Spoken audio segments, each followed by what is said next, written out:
Good evening, everyone. For those who don't know me, my name is Eric Ross. I'm the new Deputy Director at the United Jewish Federation of Stamford, New Canaan, and Darien. I'll be speaking more later on after our presenter, so why don't we jump right in. This evening, we are very fortunate to have with us and to be hosting Daniel Elbaum, the head of the North America for the Jewish Agency for Israel, the head of North America for the Jewish Agency for Israel, and the president and CEO of Jewish Agency International Development. In this role, he leads and oversees all aspects of JFNA's North American operations. Since taking this position, Dan has spearheaded innovative new ways to advance JAFI, the Jewish Agency for Israel, JAFI's work in connecting American Jews to Israel and Jews around the world. Please join me in welcoming Dan Elbaum.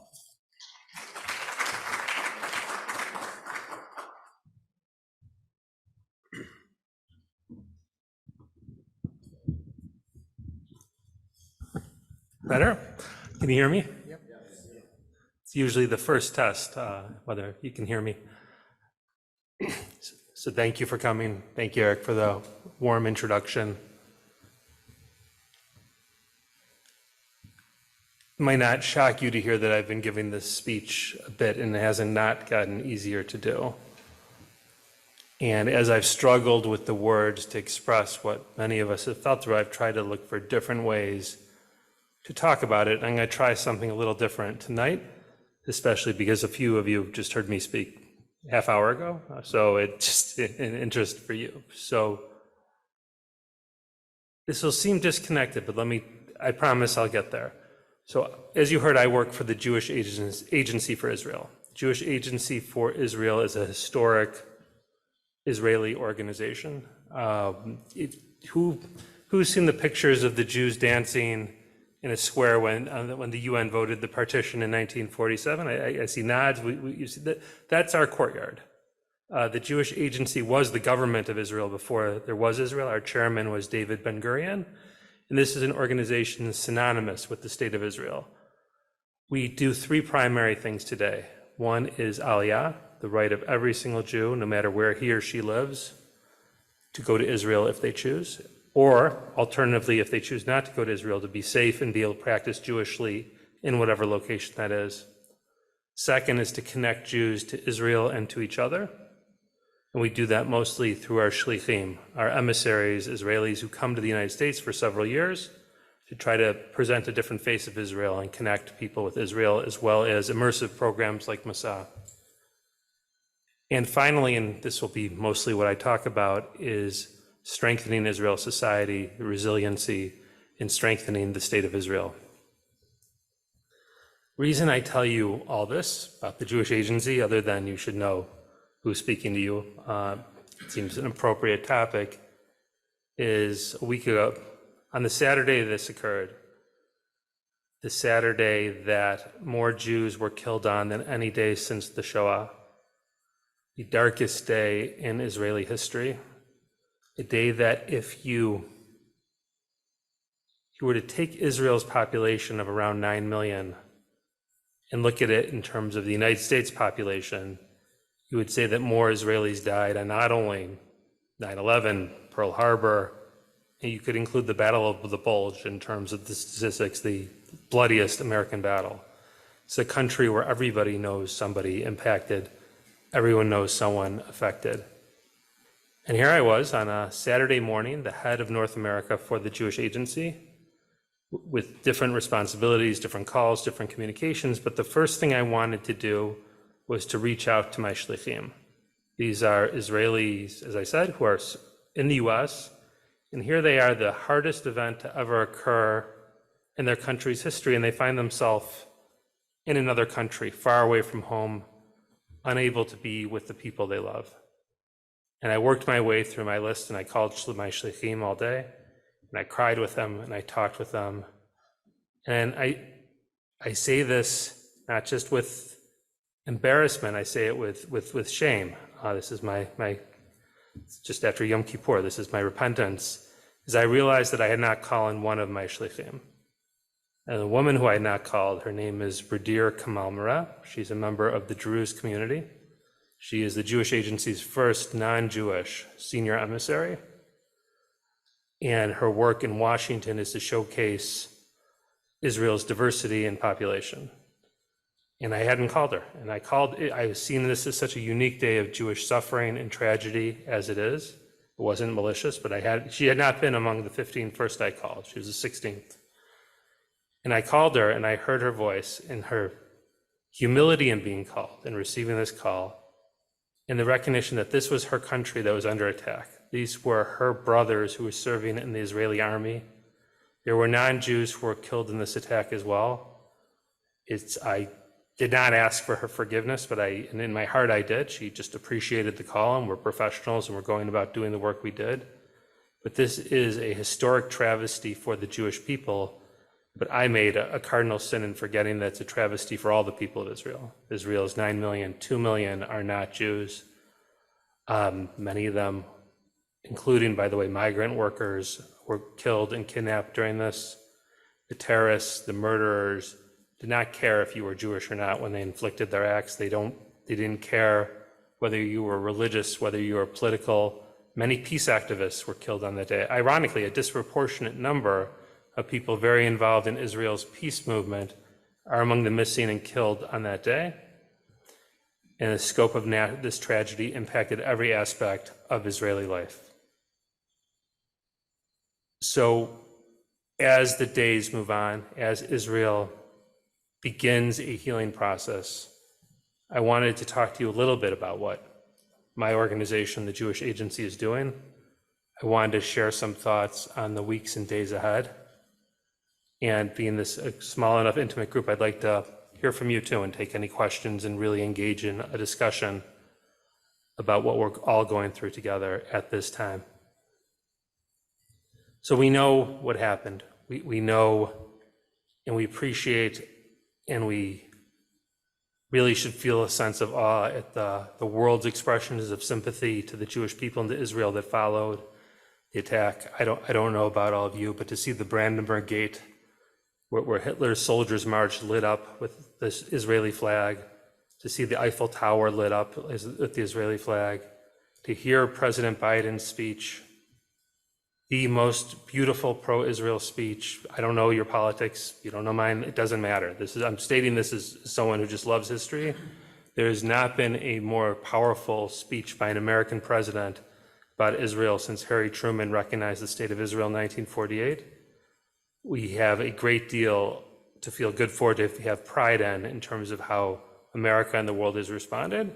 We've also been through this enough times to know that world opinion will turn, that as Israel takes steps not just to retaliate, but to establish deterrence, to do what any nation is obligated to do, which is to defend itself against the terrorist attack, that the sentiments will change, and we are now experiencing those changes in sentiments. Many of you might have seen earlier today, tragically, horrifically, a hospital in Gaza was destroyed. The New York Times reported that the Gaza Health Ministry reported it was by an Israeli attack. The Gaza Health Ministry is a Hamas entity. The headline did not say Hamas reports that. Within hours, the Israelis had issued their own research denial, saying that it was actually an Islamic Jihad rocket, showing the rocket trajectory. And in some ways, this matters tremendously, and in some ways, it doesn't matter at all. 500 innocent souls are killed as a result of this conflict, and it is a fact of, it does not equate Israel with the murderers. I will say this as strongly as I can, and I want those of you who were there before, heard this before, and I want this really clearly understood. Maybe I'll say it a little bit differently. If you cannot tell the difference between what Hamas did 2 Saturdays ago in terms of the beheading of children, in terms of the murder of innocents, in terms of the kidnapping of innocents, if you cannot tell the difference between that and that the steps that Israel takes to defend itself, then you don't want to know the difference between those two. Every country has the right to defend itself. Israel is exchanging that right. And here I'll say that this is something that you can look me up. I've written on this many times. I'm the grandson of survivors. I don't like comparisons to the Holocaust. I tried very much not to. But when I look at what the acts that Hamas committed, And what I look at the 1930s and 40s in those dark days, aside from matters of scale, I see one difference between the Hamas murderers who were there and the Nazis who killed our ancestors, and that is the Nazis tried to hide their crimes. This is a battle between good and evil. This is a battle that I'm sure Israel will win, and this is a battle where we as a Jewish community need to stand proudly behind Israel at that time. This is what my organization, the Jewish Agency for Israel, is doing with the support of federations around the world, and I hope with your support and increased support as well. Number one, and our top priority, is our fund for the victims of terror. Every single victim of a terrorist attack in Israel, be they Jewish, Bedouin, Druze, whoever they are, is visited within 24 to 48 hours by an official or a volunteer with the Jewish Agency. They're presented with a check. The amount of the check varies depending on what happened. It can be to replace windows in a rocket attack. Sadly, in this case, it has often been going toward funeral expenses, Shiva, flying in relatives, assembling people there. And that volunteer comes to them. They present the check. They do more than give them and the check ranges between $1,000 and $10,000. What the message they deliver is that this is not from the Jewish Agency, the Sachnut, to the Israelis. This is from Jews around the world. This is from Jews from New York, from Los Angeles to Connecticut, Chicago, South Africa, Bolivia. We're standing with you at this moment. And I've been there at those moments. I've seen their tears, and I've met with victims of terror years later.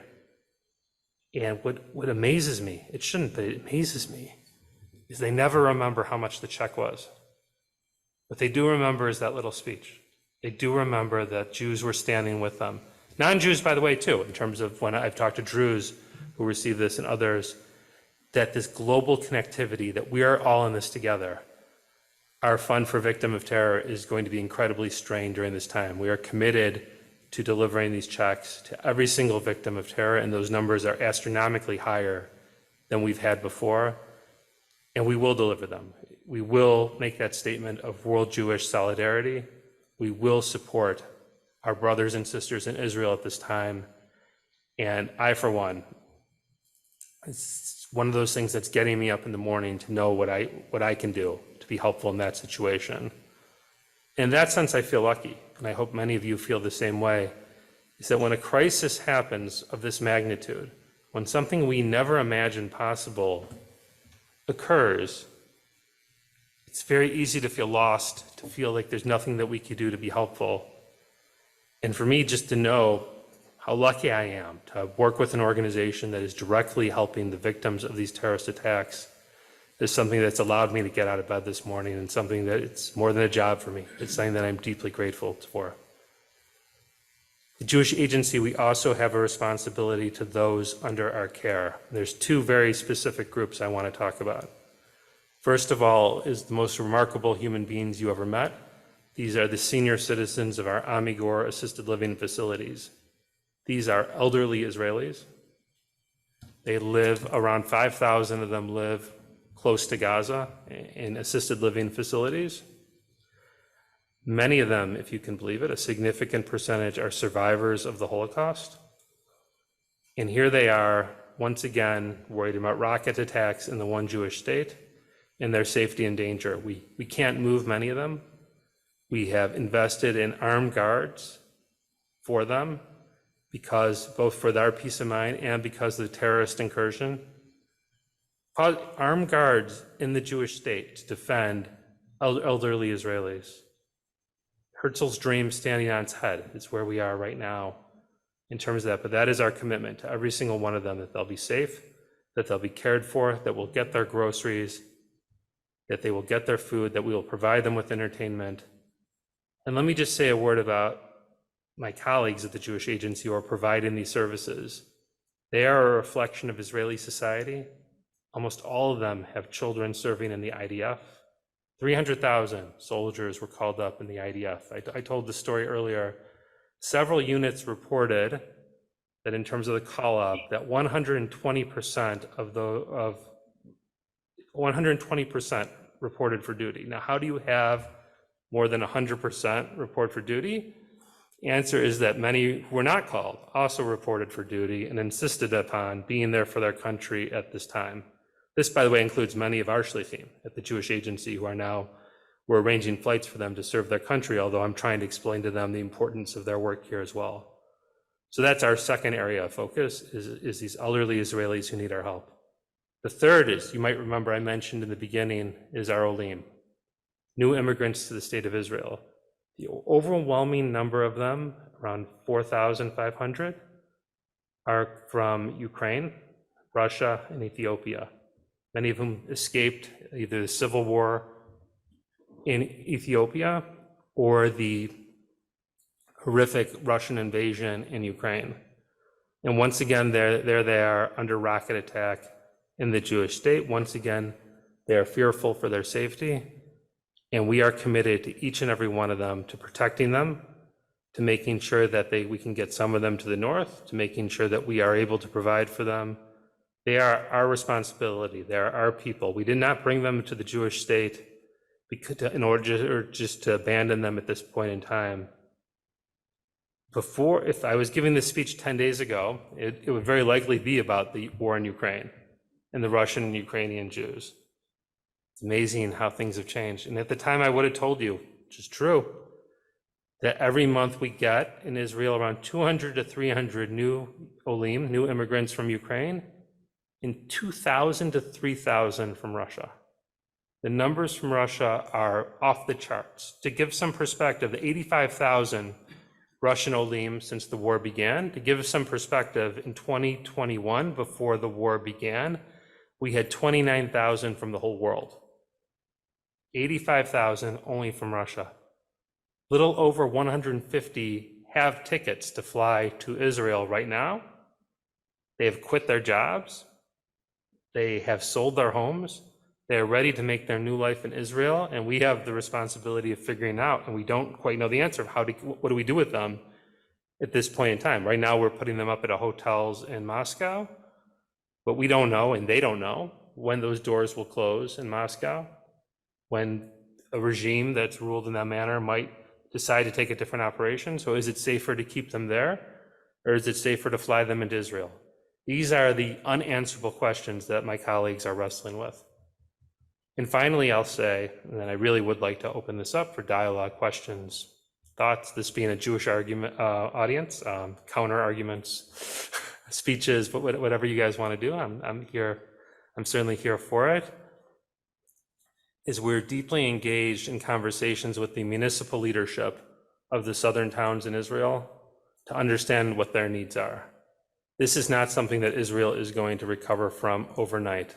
This is something this country, I think it's fair to say that we as a people here will wrestle with, and the Israeli people will wrestle with this trauma for years to come. You know, many times when I talk to people and I say, when's the last time you were in Israel? And they tell me, oh, I was there 20 years ago. I was there 25 years ago. And I always say, you have to go back. It's a different country. And it is. It's such a different country than it was the first time you went and everything else. I think about those words now, and I want to go to Israel tomorrow, but I'm terrified to go too, not out of fear for my safety. I'm terrified to find a different country. Of all those things that we love about the Jewish state, of all the things that are there, I believe in the resilience of the Israeli people. I believe in their ability to recover from anything, but this is a massive blow to their national psyche, and one that I think it's fair to say it'll take years to recover from. So what are we left with as a community? Like many of us have watched the events in Israel over the last years with our own feelings toward the Israeli government, with our own feeling toward the dissension in the street, regardless of your political views, with our own very strong feelings about and fears about Israeli democracy. I am not for a second asking you to put any of those aside. I am not for a second asking you to care any less about those people. What I am saying is I think something that's in most of our hearts, that at a time of crisis like this, we need to stand with Israel and the Israeli people however we can. We need to be there for them, not just to wear our blue ribbons, not just to post positive things on social media.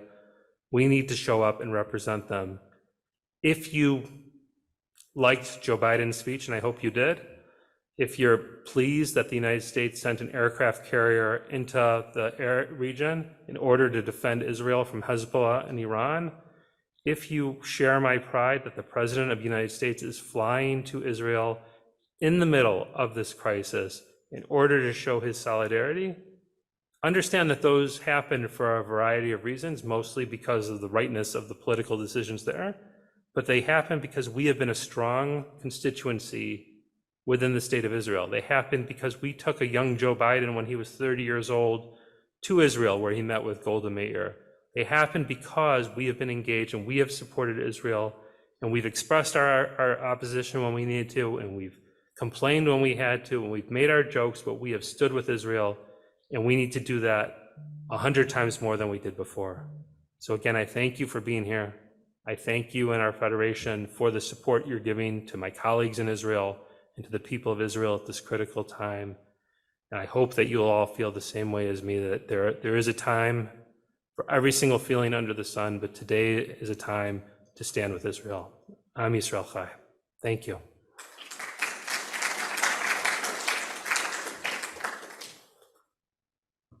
Yes. So I agree, and everything here works at lightning speed. And for anyone who doesn't know, I think we do know what's being referred to as today. Tragically, a Palestinian hospital was hit. Over 500 are believed to be dead. The immediate report came out from the Hamas Information Ministry that this was an Israeli strike. Israel presented evidence later that this was Islamic Jihad rocket, which happened, by the way, to hit where Palestinians were storing weapons, or Hamas is storing weapons inside the hospital, and this led to the explosion. The New York Times response was instantaneous and condemning. The responses of several members of Congress, it won't surprise you which ones, was the same also in terms of doing that.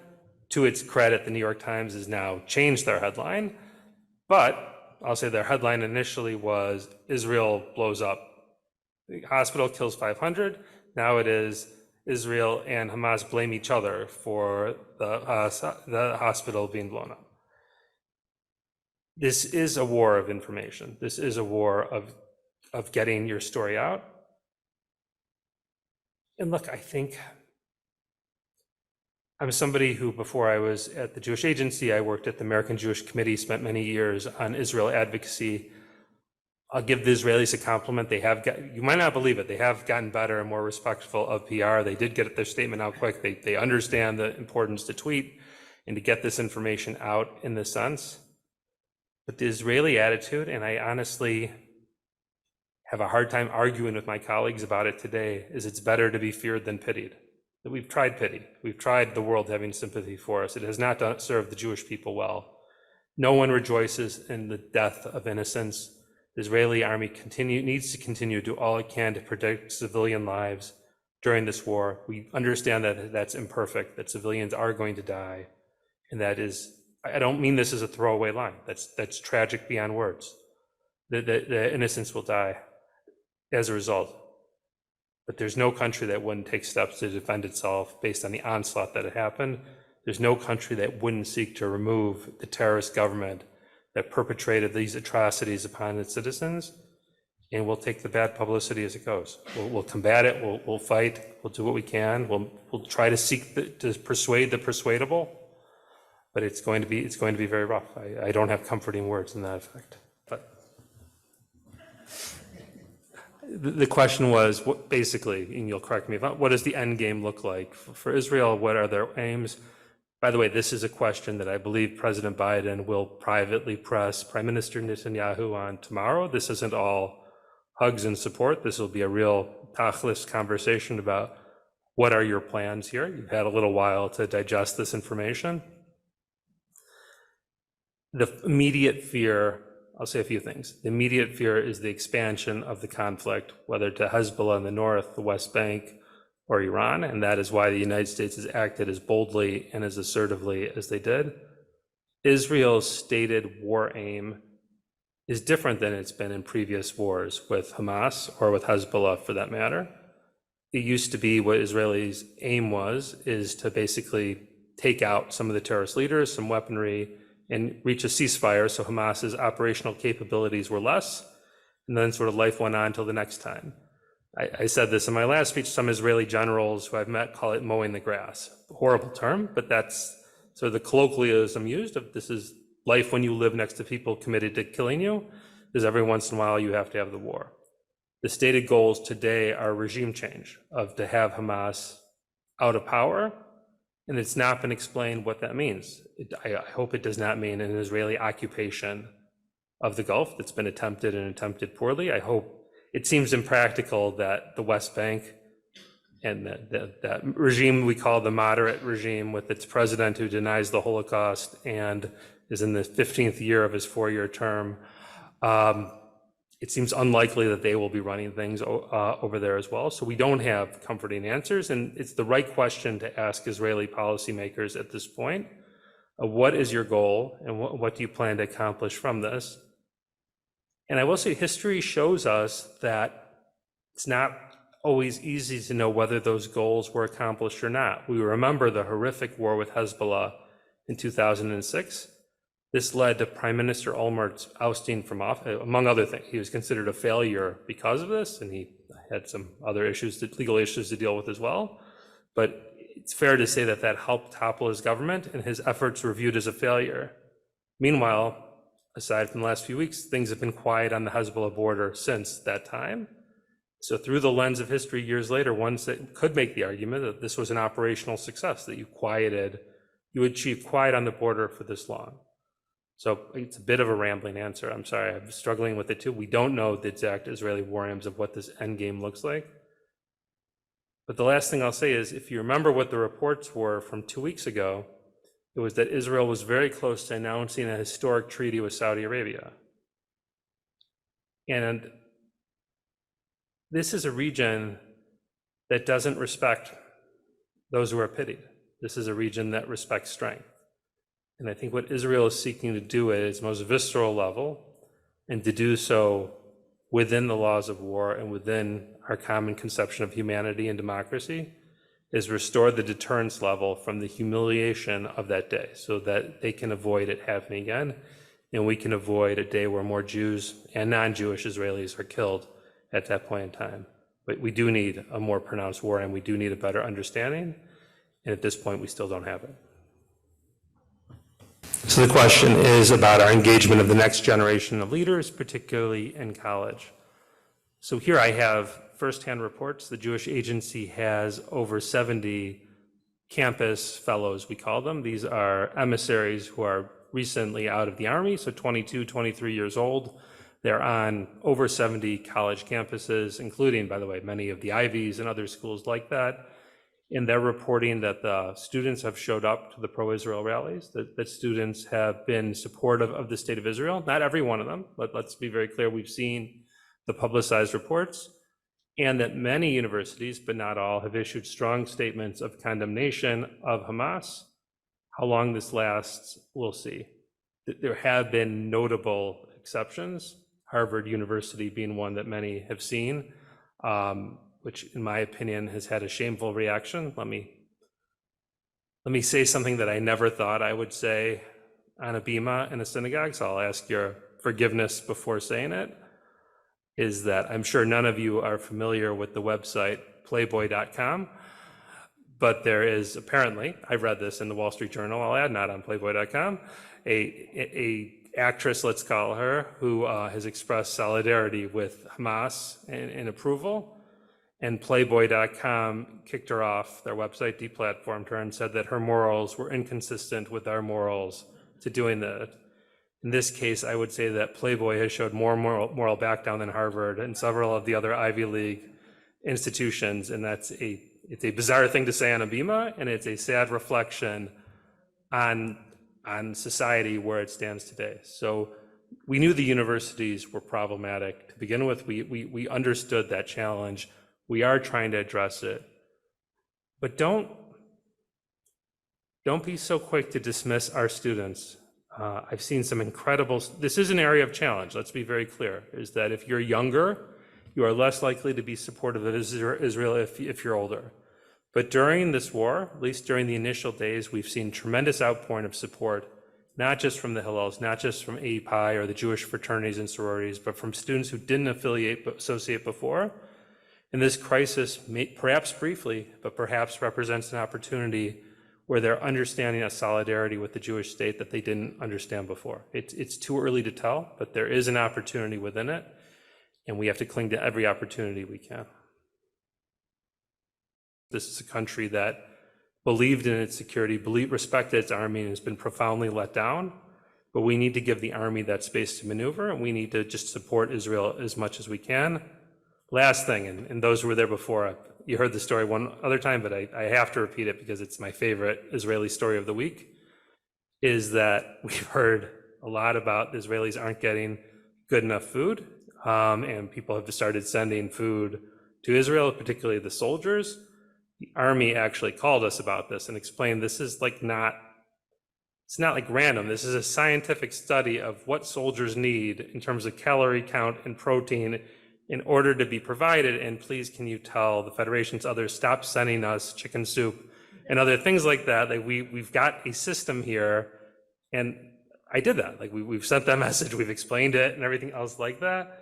And then here's my favorite part of the story is I was talking to a colleague and I said, what are you doing tonight? She said, oh, I'm going over to the base today. And I said, why are you going to the base? And she said, well, every Wednesday we're allowed to bring food for the soldiers, like the mothers all bring food for their sons and daughters who are serving. So the mighty Israeli army could tell me where to go, but they could not tell their Jewish mothers where to go. And the mothers are delivering that food very proudly to their children. So rest assured, our soldiers, Israeli soldiers, have their chicken soup and other things they need. But the most honest and sincere answer is they need our financial support, and they need it today.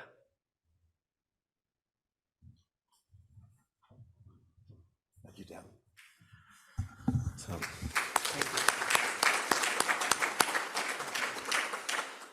Thank you all once again for being here this evening, for your continuing to stand in solidarity with Israel. I'd also like to express our gratitude to our speaker, Dan, and to Temple Sinai for hosting this event this evening. The recent horrific attacks in Israel have left a profound impact on all of us. And today our collective hearts beat with a single powerful message: Hineni, here I am. The phrase Hineni, it's rooted in sacred texts. It's a profound affirmation of presence, of being, of standing up and being called upon. As we gather here today, we are affirming Hineni, Hinenu. We are here for Israel, for our family who face terror and fear, reminding them that they are not alone. But our work can't stop at mere words of comfort. It must also extend into action, into lending a helping hand, into ensuring that our brothers and sisters in Israel have all that they need to rebuild, to recover, and to rise. Through fundraisers, vigils, and community outreach and briefings like this, we must actively contribute to the rebuilding efforts, one brick at a time. Hineni. To every member of this magnificent community, I urge you, let our collective Hineni not just be a whisper. Let it be a mighty roar. Let it be heard in our synagogues, in our schools, in our homes, and even in our streets. Let our Hineni be a beacon of hope for anyone who feels surrounded by darkness. Jewish federations everywhere are responding, working with our core partners to support victims of terror.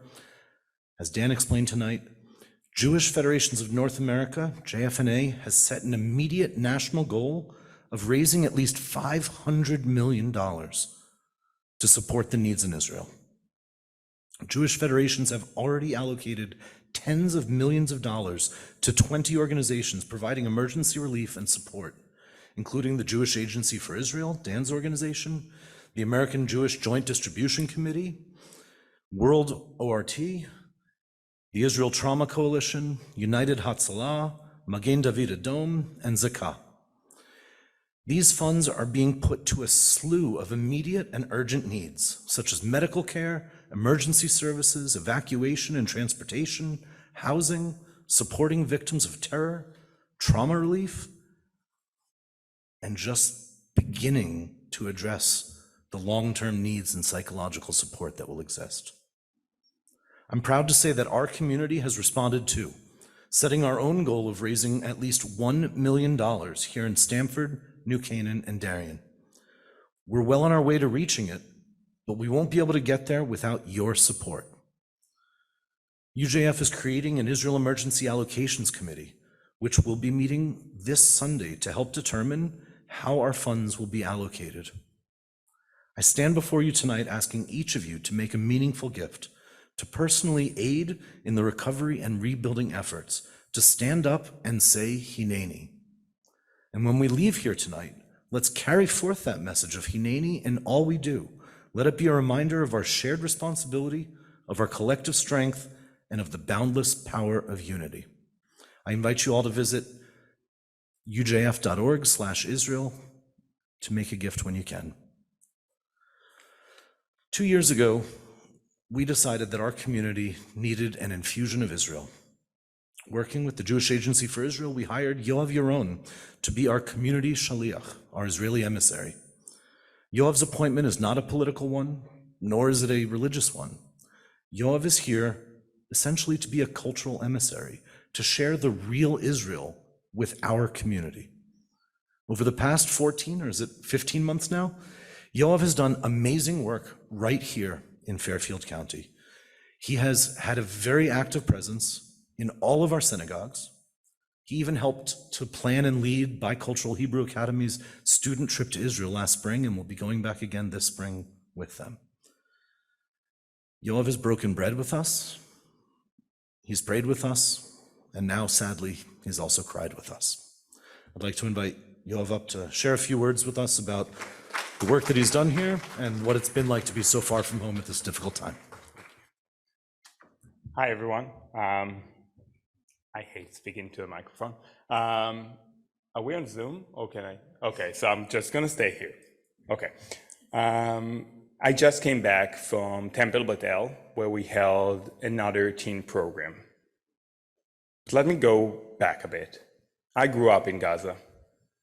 The views that we see on the news, I know those cities. I know those roads.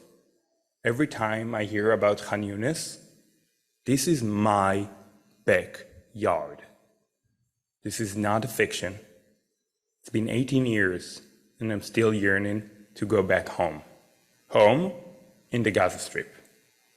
So for me, it's not just another war. It's a war of our home once again, and my heart is broken. This morning, my brother is on reserve duty, and he is doing something exceptional to our family, which meaning he's texting on the WhatsApp group saying everything is okay. We are not that type of family. We are not communicating every single day, but he does during the war. And he posted a news headline from 9 years ago. It was 2014. That was Tzuk Eitan. Operation Tzuk Eitan was in 2014. And my sister-in-law went to labor while my brother was fighting in Gaza. The title is, "We told you that what will happen in Gaza."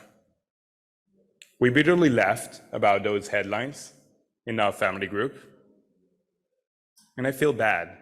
I feel bad for that the headline that the news reporter decided to put.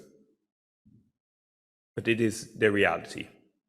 We all knew something truly terrible going to happen. We just didn't know when and didn't know how to expect it. So again, for me, it's not just another story. It's not just another war. It's a war of my home.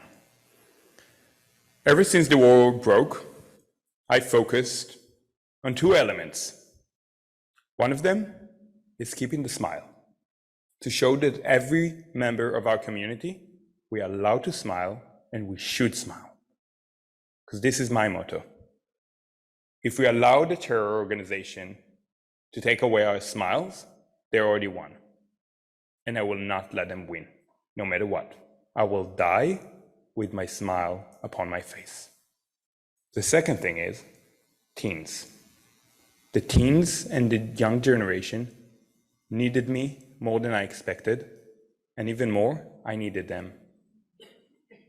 In the past 11 days, I've been all around our community, working with every single teen group possibly created, possibly infused. Why? Because they need to know what's happening and they need to know how to act. On Sunday, after the Chag, Sunday evening, one day after the war broke, I met on Zoom till late night with the bicultural leaders in designing what are we going to do on Monday morning. How are we going to address and create a support for our students? I couldn't imagine of being a point person of an expertise on wars. This is my second time in America during a war. In 2014, I was here as another emissary in a summer camp.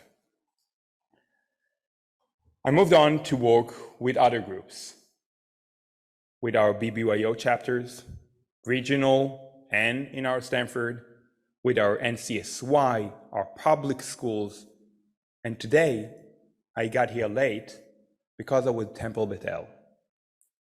Today we decided to create an opportunity for the teens inspired by a heroic story that I would like to share with you.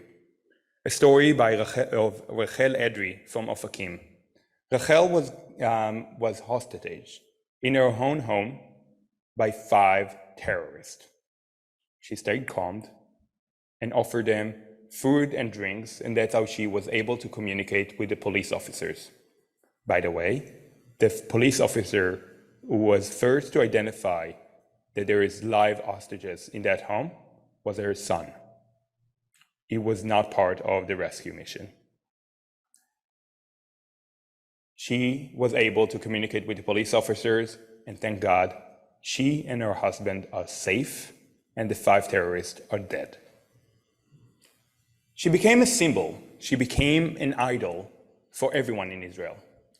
We call it Koach Rachel, Rachel Force, because her mundane, heroic thing remind me, as I shared with the teens tonight, the simple deeds that so many people did during the Holocaust, sharing the tiny portion of bread with someone who needs it, and by that, saving them.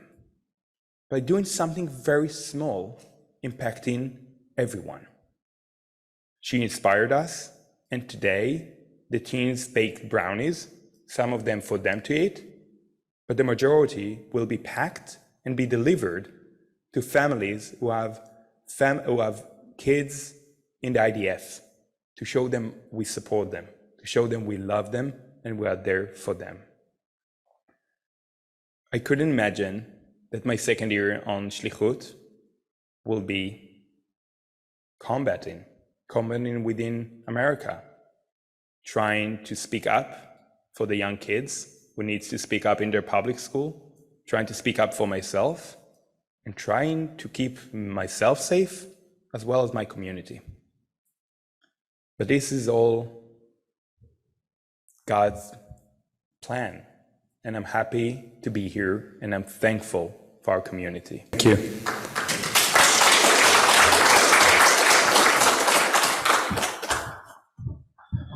For those on Zoom who couldn't hear, Leah was complimenting and thanking Yoav for everything he's been doing here.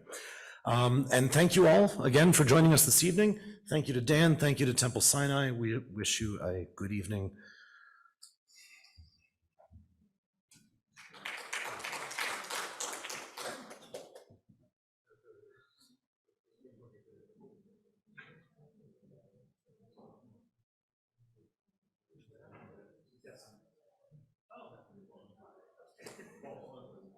What can I do?